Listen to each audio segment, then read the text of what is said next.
Good morning बच्चों। कक्षा 9वीं गणित भाग 1 पाठ 3 बहुपद यानी कि पॉलिनोमियल।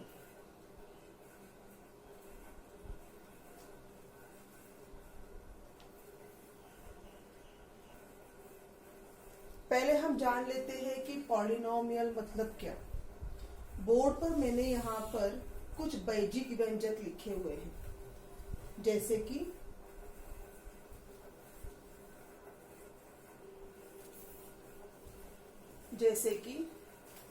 7m का घन माइनस वर्गमूल 2m वर्ग जमा m का पहला घात लिखने की प्रथा नहीं है, तो यहाँ पर मुझे आपको समझाना है, इसलिए मैंने यहाँ पर पहला घात लिखा हुआ है।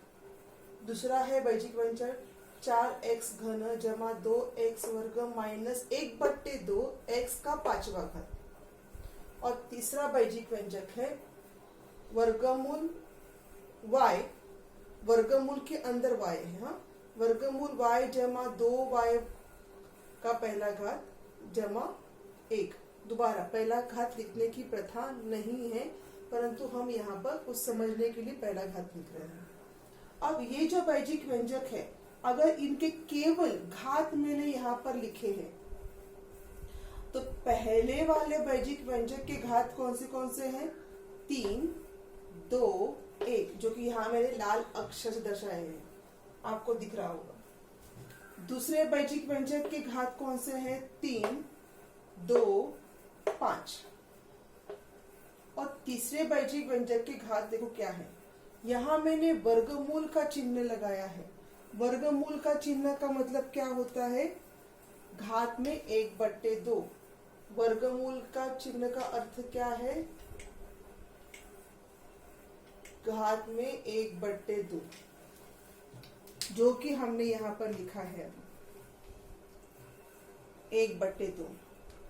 इसका पहला वाला घात और 1 का घात जो है 0 लिखा है। क्यों 0 लिखा है 1 का घात? क्योंकि किसी भी संख्या का जब घात 0 होता है तो वो संख्या कौन होती है? 1 मानते हैं, ठीक है। तो यहाँ पर घात क्या है? 0 है। इन सभी व्यंजकों के घात मैंने यहाँ पे लिख कर दिए हुए हैं।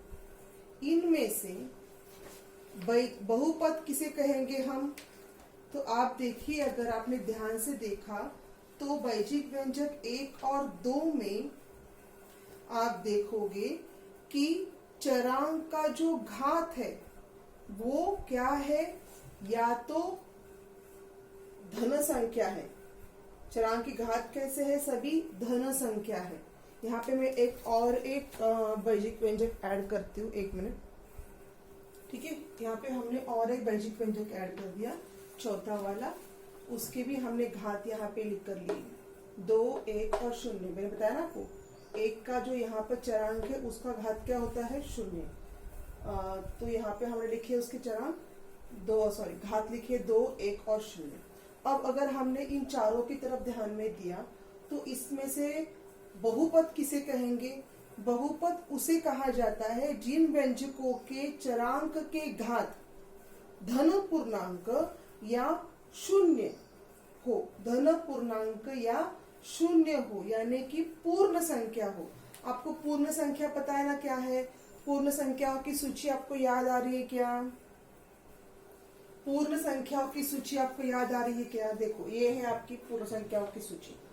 तो यहाँ ये बताया गया है कि जिन बैजिक व्यंजकों के चरांक का घात या तो धन संख्या है या तो 0 है। अब धन संख्या और 0 मिलाकर कौन सी संख्या बनती है? पूर्ण संख्या है। यानी कि जिन व्यंजकों के चरांक का घात पूर्ण संख्या है, वह व्यंजक, वह बैजिक व्यंजक क्या है? बहुपद है। तो यहाँ पर बहुपद कौन कौन हो सकता है बताइए? तो यहाँ पर जो है आपका नंबर 1 बहुपद है, क्योंकि इसके सारे चरांक के घात कैसे हैं?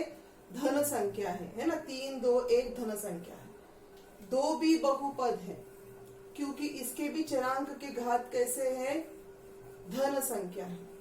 4 नंबर को भी हम बहुपद कहेंगे क्योंकि इनके भी चरांकों के घात कैसे है, धन संख्या और शून्य है।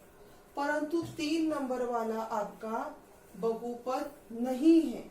क्यों नहीं है?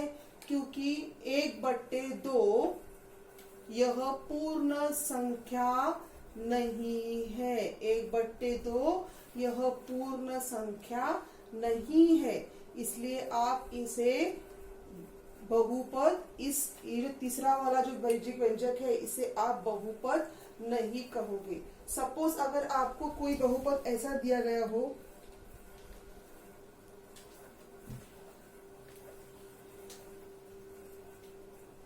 एक बट्टे y जमा 2 बराबर 0।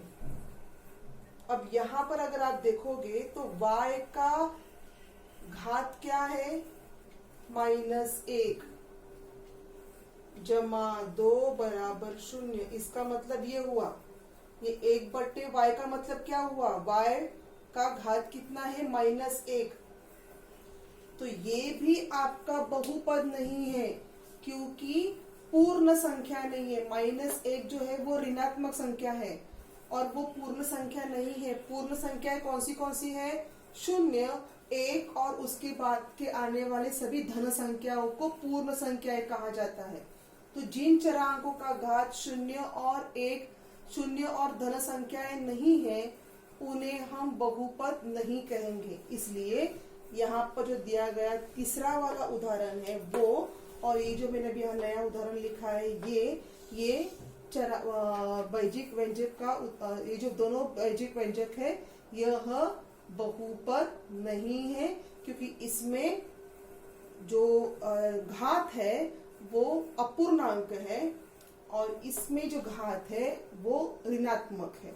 इसलिए ये दोनों भी क्या नहीं है, बहुपद नहीं है। तो बहुपद की व्याख्या क्या हो गई, देखिए मैंने ऊपर आपको बहुपद की परिभाषा लिख कर दी है। किसे कहते हैं बहुपद, जिन वैजिक व्यंजकों के घात पूर्ण संख्या हो। पूर्ण संख्या क्या होता है, हमने अभी अभी देखा, 0 और सभी धनात्मक संख्या को क्या कहा जाता है, पूर्ण संख्या कहा जाता है। तो जिन वैजिक व्यंजकों के घात पूर्ण संख्या हो, उन व्यंजकों को बहुपद कहते हैं। यहाँ पे कुछ उदाहरण दिए हुए मैंने। चौथा उदाहरण देखो, 6 लिखा हुआ है और मैंने लिखा है कि 6 भी क्या है, एक बहुपद ही है। इसे अचर बहुपद कहते हैं। क्यों अचर बहुपद कहते हैं, 6 को बहुपद क्यों कहेंगे हम, क्योंकि जो 6 का चरांक है x, उसका घात कितना है, 0। समझा, इसका घात कितना है, x का चरांक है जो लिखा नहीं जाता।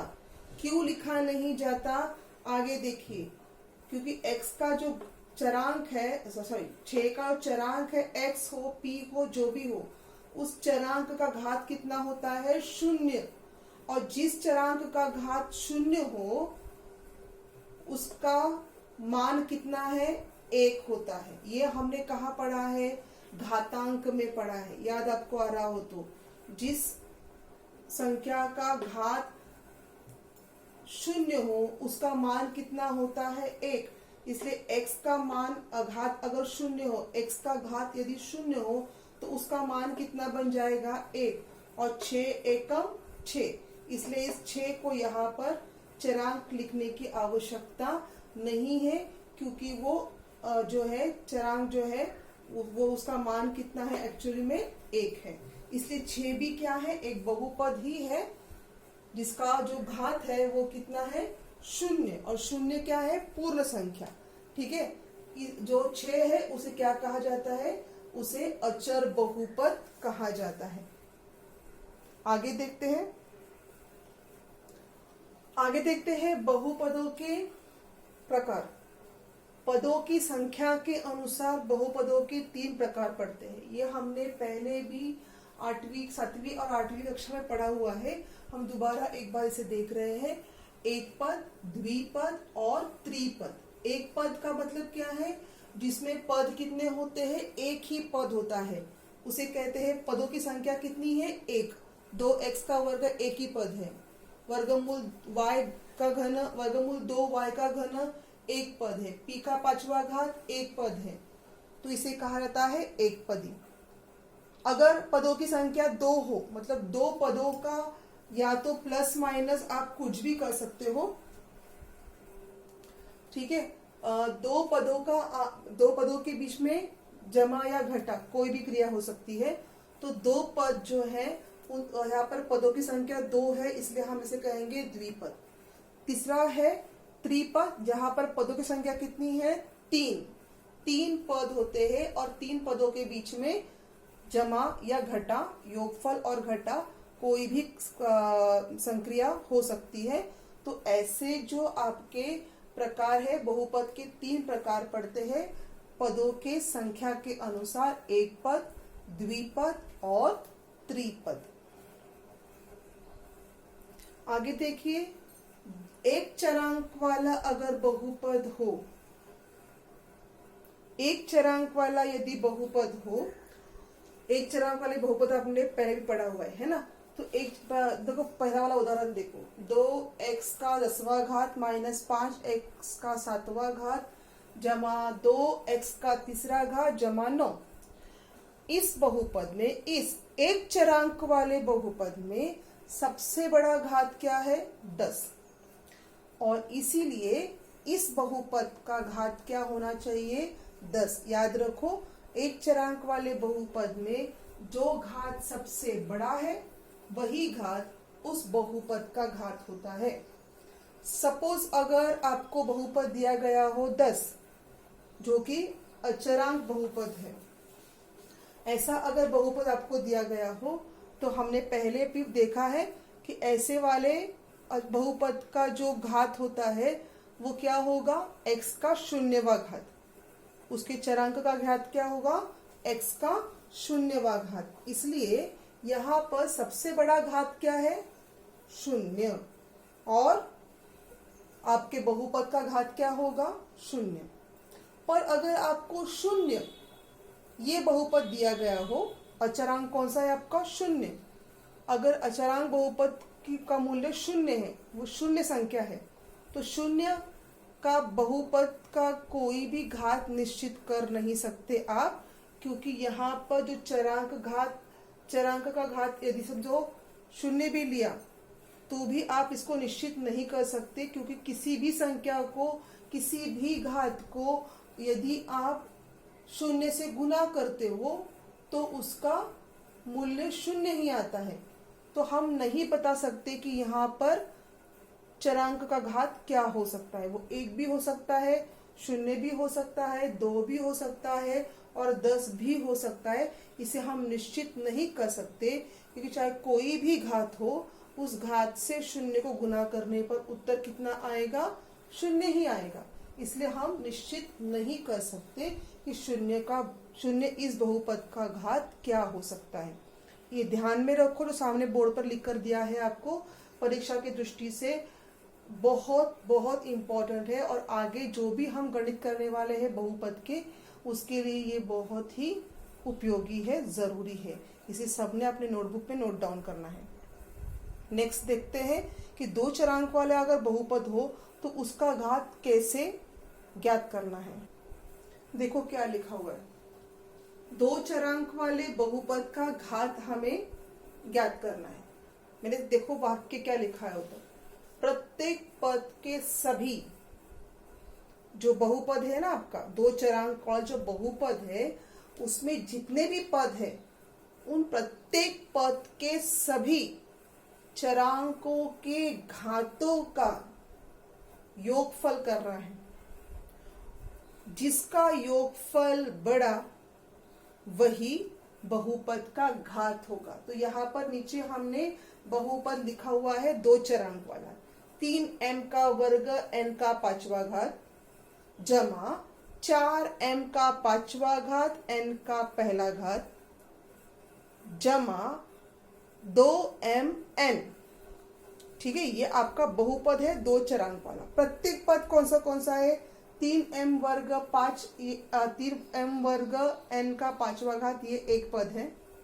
दूसरा पद है 4m का 5वां घात n, और तीसरा पद है 2mn। ये 3 अलग अलग पद हैं, है ना। तो प्रत्येक पद के सभी चरांकों के घातों का पहले योगफल करते हैं। चलो, प्रत्येक पद के घातों का हमने क्या कर दिया, योगफल ले लिया। पहले वाला पद जो है उसके घातों का योगफल कितना आता है, 2 जमा 5 7।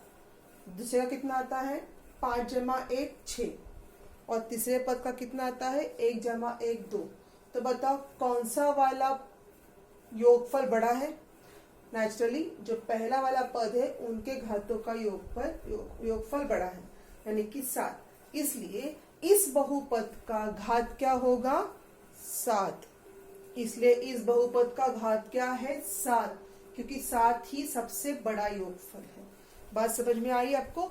एक चरांक वाले बहुपद का घात कैसे ज्ञात करना है और 2 चरांक वाले बहुपद का घात कैसे ज्ञात करना है। अब हम देखेंगे कि बहुपद का और एक प्रकार जिसमें हम घात के अनुसार बहुपद के प्रकार लिखेंगे।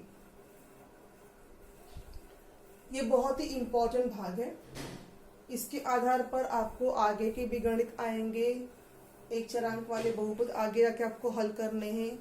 अगले साल 10वीं में भी ये बहुत ही उपयोग में आने वाला है, इसलिए ध्यान दें इस पर। बहुपद का प्रकार देख रहे हैं हम लोग घात के अनुसार। घात के अनुसार का मतलब है जिसका घात बड़ा, कौन सा घात है उस घात के अनुसार यहाँ पर बहुपद का प्रकार हो रहा है। एक चरांक वाले बहुपद का उपयोग कर रहे हैं हम लोग। पहला वाला प्रकार देखो, घात 1। जिस बहुपद का, जिस एक चरांक वाले बहुपद का सबसे बड़ा घात 1 है, जिस एक चरांक वाले बहुपद का सबसे बड़ा घात 1 है, उसे कहेंगे हम रेखीय बहुपद। सबसे बड़ा घात क्या होना चाहिए, 1। यहाँ पर 3x जमा 1 लिखा हुआ है एक बहुपद, और दूसरा बहुपद है 7y। तो दोनों बहुपदों में आप देखोगे जो चरांक है आपका x और y, इनके ऊपर हमने कोई घात नहीं लिखा है। यहाँ पर कोई भी घात नहीं लिखा है, इसका मतलब वहां पर क्या है, 1। यानी कि सबसे बड़ा घात क्या है इन बहुपदों का, 1। जिन बहुपदों का, जिन एक चरांक वाले बहुपदों का सबसे बड़ा घात 1 होता है, उन्हें कहा जाता है रेखीय बहुपद। एक चरांक वाले रेखीय बहुपद। आपको आगे जाके अगले साल 10वीं में इनके ऊपर गणित आने वाला है, और आगे भी आपको इसके ऊपर गणित करने हैं नेक्स्ट सेमेस्टर में। ठीक है, आगे देखते हैं। दूसरा प्रकार है, सपोज अगर आपका जो बहुपद है उस बहुपद का सबसे बड़ा घात यदि 2 है, बहुपद का सबसे बड़ा घात यदि 2 है, तो उसे क्या कहते हैं, वर्गीय बहुपद। सबसे बड़ा घात क्या होना चाहिए, 2। तो उसे क्या कहते हैं, वर्गीय। वर्ग मतलब 2, 3x का वर्ग। तो सबसे बड़ा घात कौन सा है, 2 है, इसलिए हम उसे कहेंगे वर्गीय बहुपद। तीसरा है आपका प्रकार जिसमें एक चरांक वाले बहुपद का सबसे बड़ा घात क्या होना चाहिए, 3। तो उसे कहेंगे घन बहुपद। रेखीय बहुपद सबसे बड़ा घात 1, वर्गीय बहुपद सबसे बड़ा घात 2, और घन बहुपद जिसमें सबसे बड़ा घात कौन सा होना चाहिए, 3 होना चाहिए। और इस प्रकार से हमने आज देखा कि बहुपद का घात के अनुसार प्रकार कौन से पढ़ते हैं। इसके बाद हम देखेंगे इनके सामान्य रूप क्या लिखेंगे हम लोग। सामान्य रूप का मतलब ही है मानक रूप। देखिए यहाँ पर इनके हमने सामान्य रूप लिखे। ये सामान्य रूप समझना बहुत जरूरी है, परीक्षा के रूप से ये बहुत ही महत्वपूर्ण है। रेखीय बहुपद का सामान्य रूप क्या होता है, या मानक रूप जिसको कहा जाता है, कि हमेशा रेखीय बहुपद को आपको इसी फॉर्म में, इसी पद्धति से लिखा हुआ दिखाई देगा। चाहे चरांक कुछ भी हो, x हो, y हो, z हो, पर उसको आप इसी पद्धति से लिखा हुआ होना चाहिए। वो प्लस और माइनस भी हो सकता है, उसमें कोई फर्क नहीं पड़ता, लेकिन जो मानक रूप जो है वो यही होगा आपका। तो रेखीय बहुपद का मानक रूप क्या है? ax plus B. वर्गीय बहुपद का मानक रूप क्या है? ax का वर्ग जमा bx जमा c। यानी कि याद रखो कि सबसे बड़ा बहुपद जो है, जो सबसे बड़ा घात जो है वो यहाँ पर 2 होना जरूरी है। समझ में आ रही बात? तीसरा देखो, घन बहुपद ax घन जमा bx वर्ग जमा cx जमा d, ये इसका घन बहुपद का मानक रूप है। इसे हम अच्छे समझे इसलिए हम इसे कुछ उदाहरण लेके समझने की कोशिश करते हैं। जो बोर्ड पर लिखा है उसे आप अपनी कॉपी पे पहले उतार लो। यहाँ देखिए मैंने कुछ उदाहरण लिखे हुए हैं। पहला उदाहरण देखिए, 2x जमा 1। यहाँ पर x का जो घात है या इस बहुपद का सबसे बड़ा घात क्या है? 1, जो कि इधर है। लिखते नहीं है, लिखने की प्रथा नहीं है, इसलिए इसे क्या कहेंगे हम? रेखीय बहुपद। दूसरे बहुपद में देखो, दूसरे बहुपद में सबसे बड़ा घात क्या है? 2। सबसे बड़ा घात 2, इसलिए इसे कहेंगे वर्गीय बहुपद। तीसरे वाले बहुपद में देखो, अब यहाँ पर सबसे बड़ा घात क्या है? 2 ही है। आप कहोगे पर ये मानक रूप कैसे नहीं दिख रहा? मानक रूप क्या था? ax का वर्ग जमा bx जमा c। ये इस रूप में नहीं है, तो इसे हम वर्गीय बहुपद क्यों कहें? ये वर्गीय बहुपद है, समझ में आया, क्योंकि ये मानक रूप के जैसे लिखा हुआ है, पर ये मानक रूप के जैसा लिखा हुआ नहीं है, तो इसे हम वर्गीय बहुपद क्यों कहें? इसलिए क्योंकि यहाँ पर सबसे बड़ा घात क्या है? हमारा नियम क्या है? सबसे बड़ा घात क्या होना चाहिए? 2। इसलिए इसे कहा जाता है वर्गीय बहुपद। समझ में आ रही है बात आपको?